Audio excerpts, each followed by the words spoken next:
Jenkins. That was incredible. My goodness, Purge. Yeah, I didn't know we were going to get that kind of throw. It was a great way to start the cast. It was fantastic. I feel like when you walk outside, you're that guy sitting there and he just needs to tell you everything, but you know. I'm usually the Jenkins side of that, so I can relate, yeah. Oh dear. Yeah. Well, we have a great game number 1 here for you guys. We've got Invictus Gaming versus Secret, and like Jenkins was saying, they have a lot of burst potential. They've got a lot of gank potential, things that IG does exceptionally well, but then Secret, you know, it's Secret. They have just some of the craziest things that they can play, move, you know, got the offlane Venge that we've seen a bit of on and off. It's Zai. Who knows what we're going to see? I really liked the Venge this game. They did it as a response likely to the immobile Lina. If Lina gets out of position, she tends to have a really bad time, so being able to swap him out of position is dangerous. And as we pointed out in the drafting stage, having both Lion and Alina, it's a lot of burst damage and a lot of spells to go on one guy. And if that person is Vengeful Spirit with Ags, Venge is going to respawn, and then you're like, haha, your ultimates are gone. Now we're going to be strong. With that said, though, I still agree with what Jenkins said. Those pickoffs on the side lanes are going to be really satisfactory at the very minimum, but the Venge swap is still a potential solution here for Secret. So if they cast their spells amazingly, yeah, their lineup can absolutely work, and I can't wait to see if it does. All right, well, we get the usual scuffle over here, just getting into position, trying to ensure that they get those bounty runes. You can hear everyone's very excited for this match. Love to hear that crowd. And we're going to see some fighting break out right off the bat, but Yapster will be able to take this bottom rune. All right, nothing too extreme at the moment. I'm just kidding. They're going to fight some more. Got to get those value clicks off, man. I mean, this is big against Yapster here. He went for a boot start, so any extra regen harass at the very beginning of the laning stage is going to hurt his first 20 seconds or so. That could make the difference in whether or not you get as many denies, and therefore who hits level 2 faster. That could miss a kill time. These things might sound small, but they're really, really important in these super high level games where everybody makes the tiniest mistakes.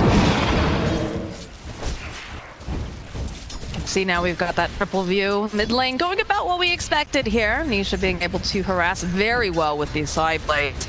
And a little bit of movement up in the top lane too. What are things that we want to be looking for here, Purge? Well, I think one of the bigger questions is how well Puppey is going to do on the Enchantress. It's a hero that was more or less ignored the entire group stage. She was seen as a very strong hero earlier on in the year, but all of a sudden, she's kind of popping back into it, which is a little bit surprising to me. So can Puppey get a lot of harassment done? He's going to start things off with a Centaur creep. He's got a limited time here, but this can be a great way to stabilize the lane if they can get a kill, or at least some good harass.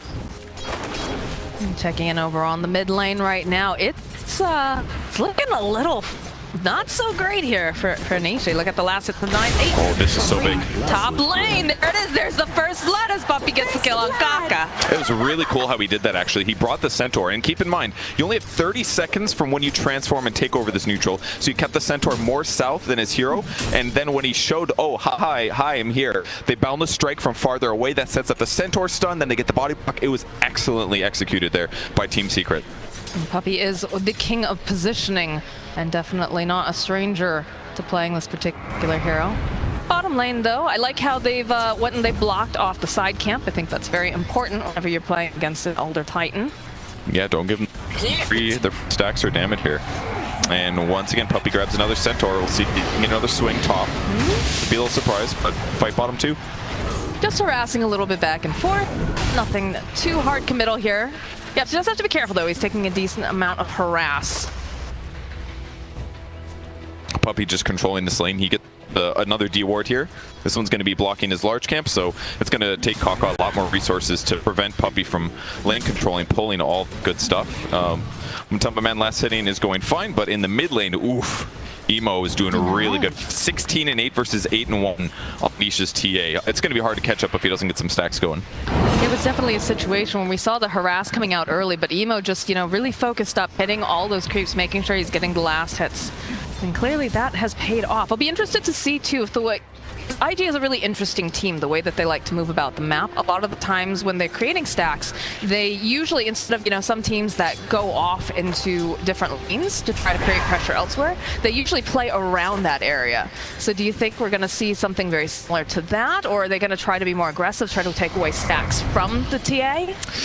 Definitely be aggressive while taking stacks if possible. Secret can mitigate this a little bit by trying to push lanes all the time, because then it's going to create two windows for IG. Yes, they could go be aggressive and try to contest TA, but they also need to defend their towers from dying. And if they don't contribute a lot of heroes to pushing those lanes, it's a really tough decision to make. Oh, Fly sitting very low here is going to have to go. Pop those one charges. Yapster hunting. He's got the spirit. He's got a new stun. And they have a fresh stun. Turn and put some damage over onto Ollie. But we'll back off. Oh, they can't put out the salve. Nicely done by Zai there. That's a costly one. Do they have any more? No, just a tango. That's going to cost Fly some last hits here. It's a good time for Zai to play aggressive, get as many trades as possible.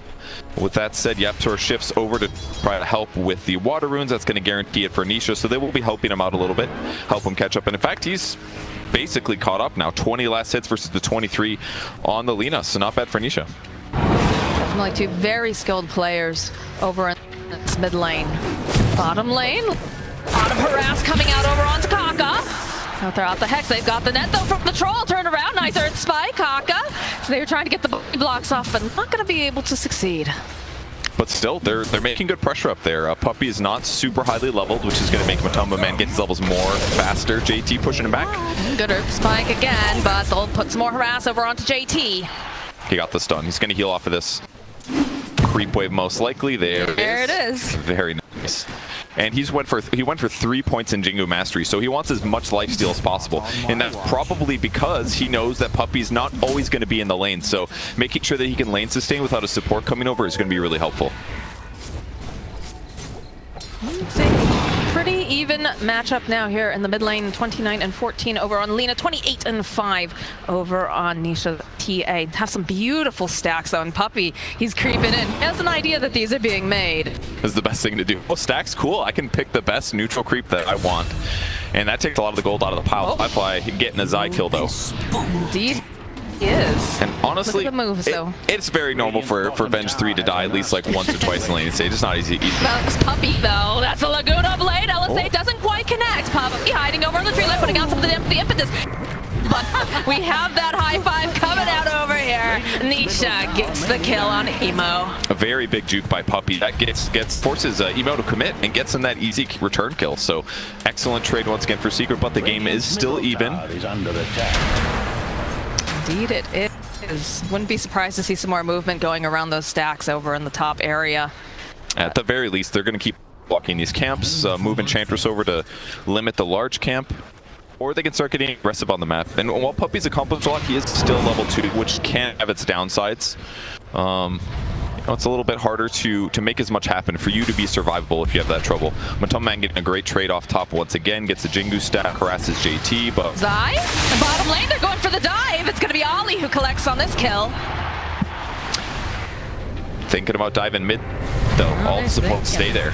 Thinking about a trap, gets popped. Darts now coming out. Pulls Emo into place. They're going for the cold embrace. They'll follow up, though, with the Earth Spike. And still a dead Kaka. And they get another one. They get Emo. Ollie running for his life. Another trap pop. And he's going to be the last one to fall in the mid lane. Man, I was a second away from criticizing Secret for their support not being bottom and for Venge dying twice in a row, but you saw the payoff there so hard. Puppey comes in, lands a monster two-man war stomp. I didn't even know the stun went that wide, but he gets 2 heroes and Matumba Man rotated. Remember I said before he got that Jingu stack? He brought that buff all the way to the mid lane for this gank, and it gave him that huge damage burst against Lina. And now they just get the tier 1 tower at 7 minutes. 7 minutes. That's incredible. It's going to open up quite a bit of options for them. You know they're going to want to take that Roche early.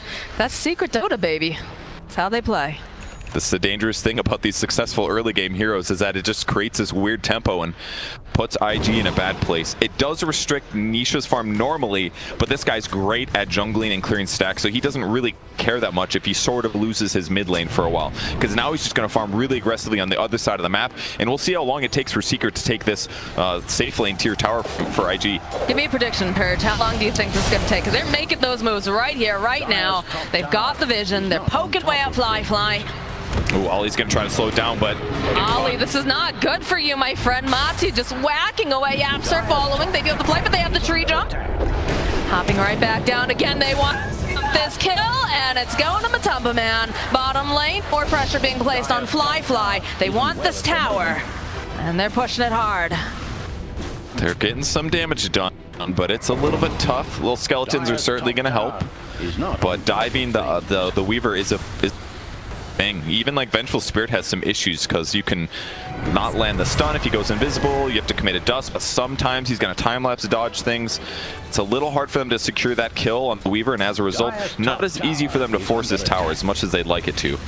And on the other side of the map, JT's had a free lane for the last couple of minutes ever since Matu left. But the bright side is that he's going this armlet build, and it takes him some time to get it online. So even though his net worth is going to be good, in some ways, IG would rather him just have a fast blink dagger.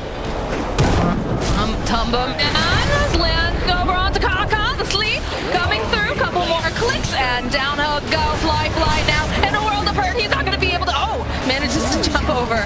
And the back line, there's the arena, they're just clicking away over onto Zai. Swap comes out though, this is looking like a squished bug as Matu gets himself a double kill. They're looking for more, they find JT over in the corner thanks to this trap, the pin over to the tree. JT, he's trying to stay alive, but there's too many heroes, there's too much damage, and eventually Ollie saving him for just a moment, throwing out that embrace, but he will fall, and Ollie will fall as well. It is so hard for IG to defend against these fights because Secret is just collapsing together perfectly. It all started with Matumba Man's stun, sets up the guaranteed Yapsor stun that buys them more time. He gets Jingu's pickups, eventually just cleans up the team. And look at that, the tower on the other side of the map is just now dying to Emo. He's died 2 times so far this game off of those early dives mid. He hasn't had as much time to just clear the mid wave and then go do other things. And the tempo is just going to accelerate now. The enemy jungle is gone. Secret's going to start playing super aggressive and not going to give IG any space. That is a huge problem. This is exactly how Secret likes to play. They like to get this advantage. They like to choke out their opponents when they are just having difficulty trying to catch up. The flip side of that, IG, this is the thing, right? We get these team metas. When teams start playing against each other frequently, in terms of like boot camps and whatnot, you get used to one another. And the big thing that IG likes to do are these ganks. The pickoffs, they like burst damage, and clearly Secret has done their homework because they are just playing so tightly together. But the thing is, I think, and one of the things that restricts him on the ganks, line's obviously amazing, but he had a rough lane stage. He just hit 6 with the tome, and they're going to go for a kill, see if they can get it. But the other two, they picked Wyvern. Wyvern is a great pick for this to counter against Secret's heroes, but not the best ganking hero and not the greatest laning hero, and that's part of the reason they've lost this laning stage by a moderate amount. But we'll see if JT can get a pick off here. Zai sitting very far back, wants absolutely nothing to, and they have a feeling. I feel like they know. They got him with a scan just a little bit. They know they're playing. Getting over to the side, you can see already Matumba Man teleporting on in. Swap in for the initiation, and they manage to find Fly. Can they burst him down fast enough, though, is the question. Yes, they can. Another high five being requested from Nisha. I was really close, actually. Puppey didn't have his dust in his inventory. I saw it come off cooldown the moment after they got that kill. It was really close to him escaping. But that was a cool gank. Haven't seen the early ulti into swap, into double stun. That was really awesome. But boy, they almost lost it, but great kill. Tower is under attack. And now they're going to have a brief period of lull, most likely. TA was going for fast blink dagger, and he's already got it picked up. So her damage output isn't going to be as good, but she's just going to be a second version of Monkey King. When they find somebody out of position, both TA and Monkey are jumping in, and they're doing a lot of damage. And against a vulnerable hero like Lina, that's super scary right now. Emo had to buy Yule Scepter as soon as possible. That's going to help him to defend himself if he gets in trouble. But frankly, if he gets swapped out of position, I can't help but think that he's going to die no matter what, because even if you buy yourself a little time, your team's going to have to back you up somehow to keep you alive. Gotcha. Like you said, the way that they jump on Emo, even though he does have that Yule Scepter, there's generally at least one other person, right, participating in these ganks. So even if you buy yourself some more time, he just doesn't have any way to really save himself beyond that. It's got to be Cold Embrace. It's going to stop physical damage. That'll help a lot against Monkey King and the TA, assuming that your team can like counter-initiate in that 4-second period. And Winter's Curse is another great way, as can be Mars ulti, but there's just so many different angles that are worrisome that it makes it look a little scary to me for IG. And Zai died twice in laning stage, but now he's doing pretty good. He's got his point booster, he's got his first item, stat item of his X, 2k gold, and he's going to have this. And then he's just going to be a super nuisance every fight. You're going to see probably 2 swaps, multiple sets of stuns, a lot of dangerous things for IG to deal with. Why haven't we been seeing Venge in this offlane position quite as often recently? There's just stronger heroes is a pretty safe example. Heroes that can win the lane. Venge basically never wins the lane as a 3-position hero unless they like really mess up on the enemy team. So the nice thing about Venge is that you basically have free Aegis. So you can think of like Venge Ags as like being a Wraith King, which is a huge advantage. That's his ultimate, and you can get it with just with an item. So having that advantage is great, but it isn't very good at the laning stage, and that can really get a lot of drafts off to the wrong start if you can't really feel your hero's advantage in those early positions. So it's just a high risk, high reward kind of setup is what I'm getting. Yeah, that, and also you have to worry that if they have like a greedy carry, you're going to want to punish that. Otherwise, they're just going to go crazy. And Venge can't really do that as well. It's more of a mid or late game hero. Kaka standing on the high ground. There's a swap over onto Emo. Immediately trying to keep Emo alive. That double damage on looking so good. So he comes out there and get the kill on Emo. Follow up with the Winter's Curse, fight over onto the back lines though. Kaka running for his life is going to get punched down by Yapsor. And they'll take down all the Yapsor. Still hunting, wants to get his hands on Fly, but I'm not sure if he's going to be able to quite do it as he does have the Shikuchi up. But they'll happily turn around on the side of Secret and go into the Roche with a double damage. It's so easy for them to do this now, but that was legitimately a 2-shot on Lina. That was a melt strike with a second hit from Nisha. Obviously, there was also minus armor from Venge, but that was all about the tumbler toy. The Lina was just playing aggressive, Emo playing aggressive in the mid lane, but that tumbler toy jump with the swap up to the high ground, he had no solution to get out once the stomp was there to follow it up. I'm gonna make you say that 3 times fast now. Which part? Tumbler toy. Tumbler toy, tumbler toy, tumbler toy. Got anything else? Emo running now from Yapsor and Nisha. They're hunting, they want this kill, and they will take it. This is just so cool to see them punish the Lina. It's one of the most feared heroes, frankly, for a couple teams. T1 is another hero that it really stands out for, but Secret was so ready for this draft. This is not looking good for Fly. Uses the time lapse to defend the swap, though again, Zai doesn't seem to care because he's right behind the follow-up with an arena. Will pin Zai off to the side. And IG will get themselves a kill. Bottom, Matu gonna get a solo kill, pretty sure here on Oh, Kaka! Can he get out in time? The monkey's got one more hit, and there it is. Anytime you see it like that on one side of the map, you're like, yeah, okay, but is Secret getting something else? I look bottom, Monkey sitting in the trees channeling his ulti. Oh, that's not good for Kaka. Not good at all. Especially because he's trying to finish his Blink Dagger. That's usually like a lull moment. Oh, go sit down there. No one's going to be in the area. Nah, Matumba Man was ready for that one. Punishes Kaka. Still 1,000 gold till he can get Blink and be really active and set up these team fights. So what's the play now going here for IG? How do they move about this map? How do they get this real estate back? Because it feels like Secret is just fighting them tooth and nail for any inch. They're being really oppressive, and I think the scariest thing for IG is that Lina is struggling so hard. JT did a good pivot. He stopped his Helm of Iron Will and he went for Blink instead, so he stopped building the armlet, recognizing what they needed. So that part is online, but Emo just looks like such a vulnerability in this game so far. We've all seen in these fights a wave of terror and a little bit of pressure, and he just goes down. And in fact, I almost wish that he had the Arcane Ring on his hero instead. He needs all the armor he can get right now. Jump over to the mid lane. They spotted Zai. Nisha's here though.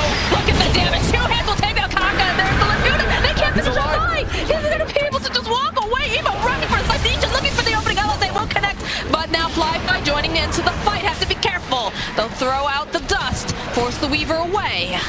That was so cool. He swaps while the Dragon Slave is mid-air, so he's not there for the fire to get hit. Emo. There are monkeys lurking in the trees, and Anisha who wants to cut you into pieces. I just don't know what they can do about the Monkey King. He already got Orb of Corrosion. He's got Echo Saber. He's getting pretty close to the Deso, to be honest. They're going to have 2 Desos on their team. That just means that he blows up these low armor heroes. If he ever catches Wyvern or Lion or even Lina without a defensive item or an ally nearby, he's just going to blow them up. And that's the case for both of these cores. And that just makes the game so much easier for Secret because they just need one of those guys. They're very mobile, plus a support, and they can kill almost any hero. JT has got to be feeling nervous. He's got Blink. Does have the Blink. It's just going to get into the corner, teleport out. I'm sure that trap hopping probably scared him a little bit. It's like, oh no, is Nisha here? No. It's a little scary. Or Monkey King. I mean, Monkey King's got his eyes on a little bug, and monkeys like to eat bugs, Purge. Not going to land the boundless, though. By enough time to force fly back. Oh, he changed his build, actually. He went for the Basher instead. I wonder if this is because he recognized they already had a death, so it's a little bit unsynergistic for you both to purchase it. It would have been good. But Basher's great, too. It's going to make it even easier to kill Lina, to kill those supports, to kill Weaver. So I like the pivot here. They're in such a good position. This doesn't bother me at all that he's gone back for a slightly inefficient damage item. It's perfect for the utility. But I also feel when they're, sitting pretty like they are, it's a little bit easier to be able to make these more creative choices, right? Not necessarily the ones that you're expecting, but the ones that are going to help you seal the victory. Exactly. It's easy to talk about the what's the 4th, 5th, and 6th items you buy. Right. It's like saying, what are the best 6 items on here? It's all game dependent, and when you're this far ahead, you can really just be flexible and do something that's going to help you close out the game, not necessarily just get ahead. And this is Basher's a great item for that. If they can get a couple crucial pickoffs where normally somebody should be able to defend themselves, it's going to continue the map pressure. And Secret gets a tier 2 tower that's going to open Shrine. Top lane, though. IG trying to find some movement, trying to just put some pressure over on the tower. They're not feeling confident to go up against them just yet. We still, of course, have 30 seconds on that Aegis of the Immortal on the TA. Smoke play comes out from IG. They might be looking to make a swing play. Agnum's completed, though, for the Vengeful Spirit. It's going to be a hard... Yeah, the moment he sees anybody, they're getting swapped. He's fighting to the death.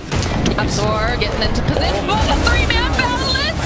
Follow up again over on the back lines. The whole Matu into place, but he's winding up there for that Woodcock. They go, they put out the whole Earth Splitter coming through the takedown. Cock has the lifeline. Swap coming out now to protect Matu as Ollie has been left behind. Nisha is godlike. I really thought that Matu might be in some trouble there, but that 3-man Boundless Strike is incredible. Also fortunate for him that at the same time that came out, Winter Wyvern ends up cold embracing the line. So even though they did disable Matu, he's not able to follow up right away. That hurt IG's defensive play there to try to catch him. They put the burst damage in him, but he survived just too far ahead.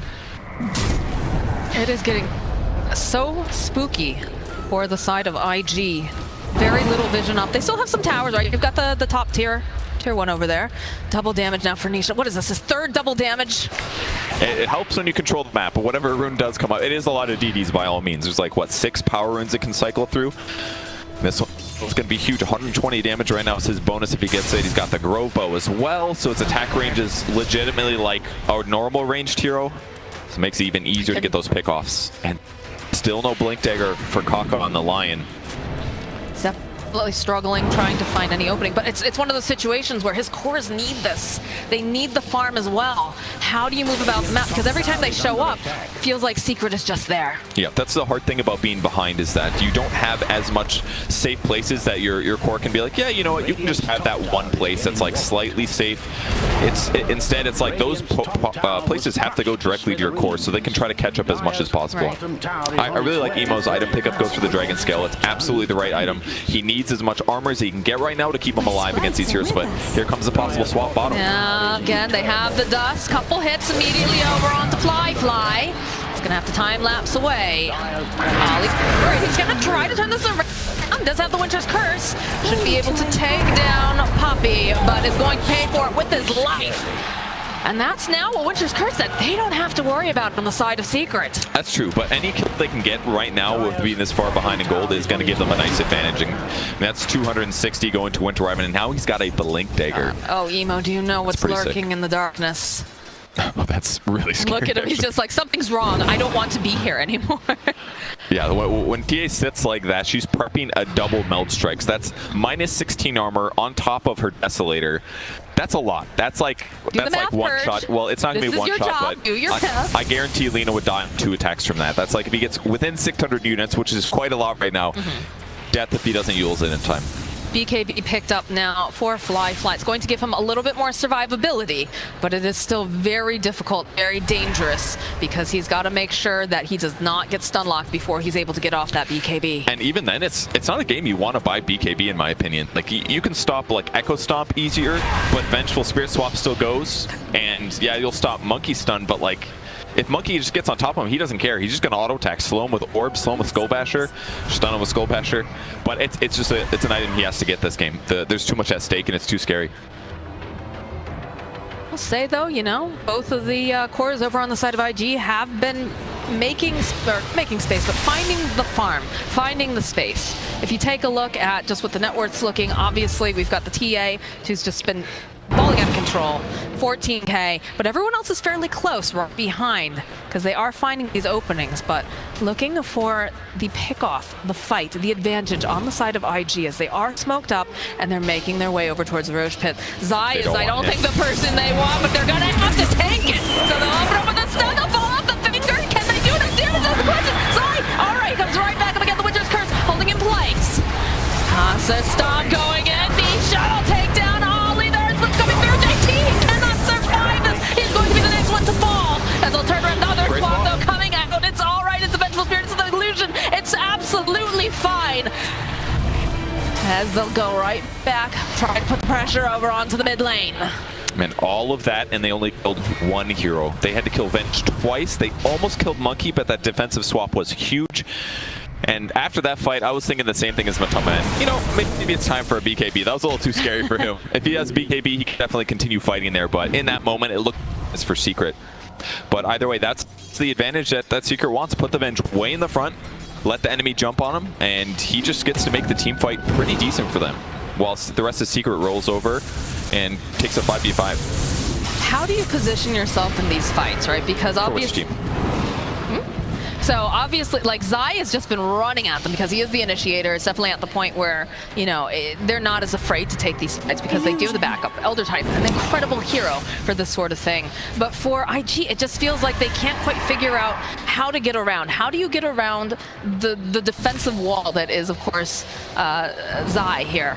It's very difficult. The best thing they would go for, obviously, is a blink disable kills on either TA or Monkey King if they can catch them. And this is part of the reason Matoma Man's playing trees right now, because he can basically kill a creep wave every boundless strike. Once he hits 20, that cooldown goes down a lot, and that's even easier for him to do it. So he knows that he's the obvious kill right now. So until he gets BKB, he's not going to feel very comfortable being aggressive on the map. And that's why Secret's playing a little bit carefully right now. If they just keep the net worth about even, and then he gets BKB, the game's going to get... It's going to feel like very, very, very winnable. Oh, look at this, the swap immediately just going to get rid of Kaka.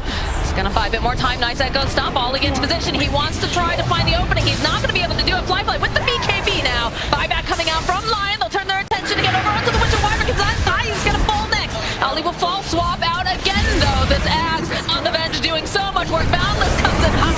Kaka's not looking very good right now. They get a nice arena. Do they have the damage though? They have the BKBs. They turn it back around. Emo, he's not looking like he's going to survive this. He gets taken out. Nisha just chipping away over at JT. That's a dead Mars, and it's looking like a dead Fly. If they could just get their hands on him, and it doesn't matter. They have the spear.